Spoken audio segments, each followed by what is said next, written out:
I was halfway through a hike in northern Thailand when I realized something was really, really wrong.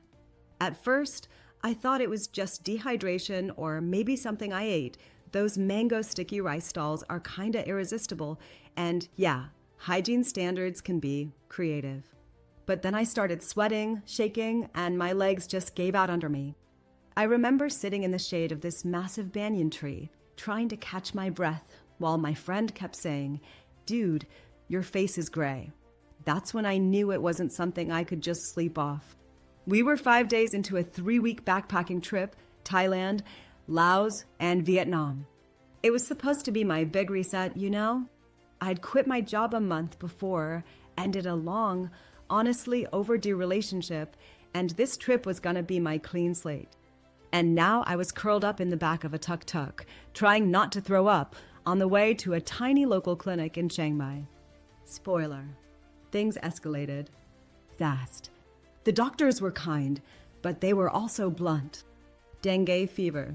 No way I could keep traveling. They told me to rest, avoid long transport, and absolutely not to cross into Laos like I'd planned in 2 days. So yeah, trip over. I was gutted. All that planning, the anticipation, the excitement, and suddenly I'm lying in a dark hotel room with the curtains drawn, fever spiking, counting mosquito bites, and watching my savings drain. That's when the second punch hit. The airline wouldn't refund my onward flights. The hostels I'd booked were like, sorry, cancellation window's passed. And my travel funds? Tight. I remember texting my mom, trying to sound calm but basically panicking. Hey, can I borrow a bit? I got sick. Trip's off. She didn't even hesitate, but I could feel the worry in her voice. And that guilt hit hard. That's when I remembered, wait, didn't I get travel insurance? I dug through my email, found the confirmation from Insure.